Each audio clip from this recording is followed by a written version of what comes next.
We just got brand new details about Operation Midnight Hammer from Defense Secretary Pete Hegseth and the chairman of the Joint Chiefs of Staff. Now, here with me at the Magic Wall to break this all down and for about what we know is retired Colonel Cedric Leighton. Colonel, thank you so much for being here. Take us through this mission, because it had been in the planning for quite some time. It really has, Manu, and this is the graphic that the DoD provided us with this. So they've been planning this in some ways for over a year, and in other ways they've been doing exercises that kind of did the same thing for up to 2 or more years. Oh, wow. But the key thing is this: the actual operational planning really started a few weeks ago once the direction came from the president to do this kind of thing. So when they left Whiteman Air Force Base, they did it basically right after midnight on the 21st of June.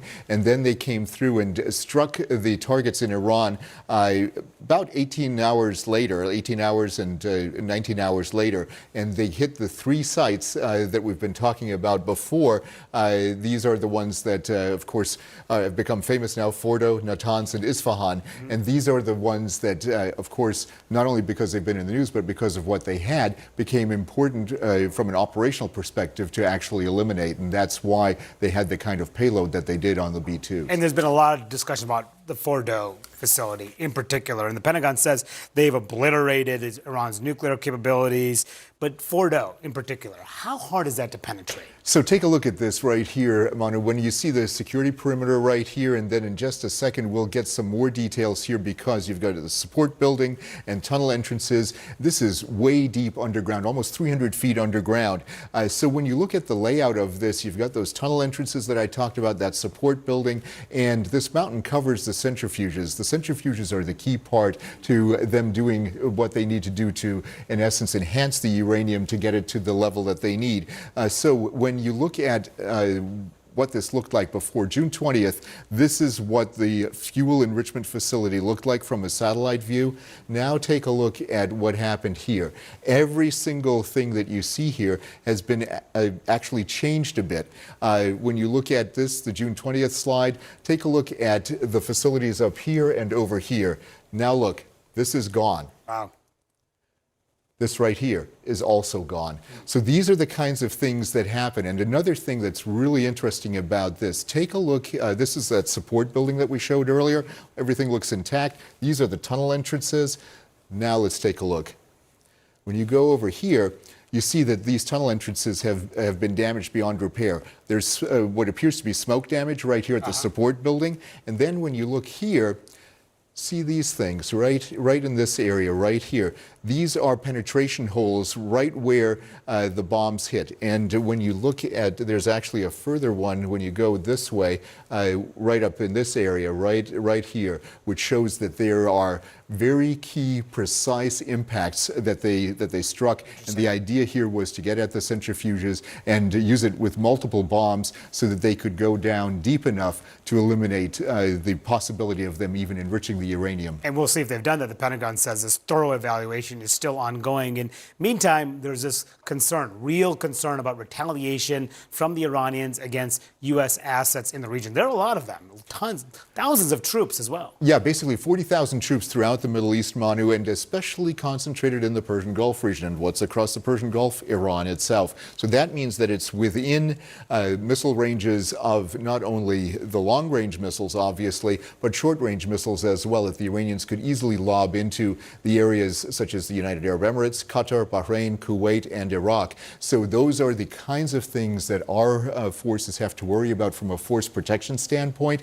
But each one of these areas really makes it very clear that every single one of our troops is definitely within range, but that doesn't mean that they can't defend themselves. They will be able to defend themselves if the proper measures are taken and if we have the right intelligence when it comes to Iranian intentions. Yeah, that's everything that the U.S. is watching for right now, that next step that the Iranians may take. Colonel Leighton, thank you so much for breaking this all down for us. You bet, Manu. Wolf, back to you. All right, Manu, I'm joined now by CNN national security analyst Beth Center. Beth, thanks so much for joining us. What kind of intelligence gathering is happening right now to ensure that the Pentagon's original assessment that had been made public, that these Iranian assets were obliterated, is actually accurate?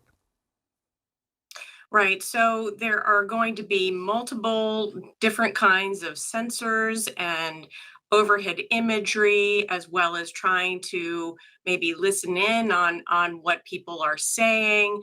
The Israelis have a human network of spies. So all of these things will come together in the intelligence community. We call it all source intelligence. We're taking things in from everywhere we can to put together a picture of what happened inside that hall.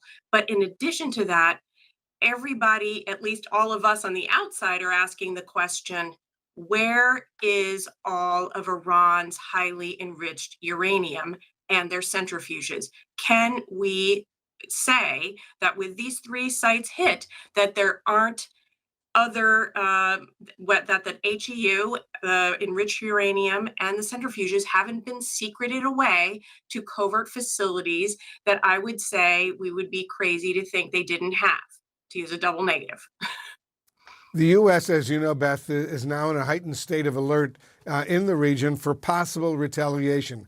How is the U.S. intelligence community now monitoring any potential Iranian-related threats?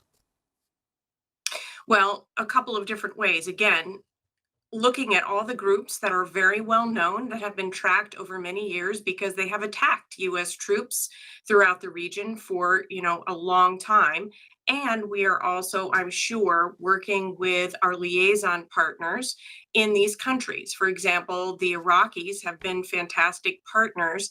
They don't like to talk about it, of course, and we don't either. But, obviously you need to work with the governments to help ensure that US troops are not attacked. And we will be holding some of these countries accountable as well for doing what they can to keep the lid on these militia groups in their countries. So we will be working with our partners and then also independently to be tracking all of this. Still a very, Heightened very alert. dangerous situation indeed. All right, Beth Sanner, thanks so much for joining us.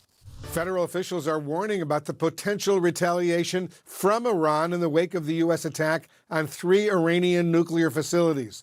This morning, Iran's foreign minister warned that they have to respond, and the U.S., quote, crossed a very big red line, end quote. Joining us now, CNN's Homeland Security analyst, Juliet Kayyem. Juliet, thanks so much for joining us. What do you think? What are Homeland Security officials doing right now under this heightened alert? How concerned are they?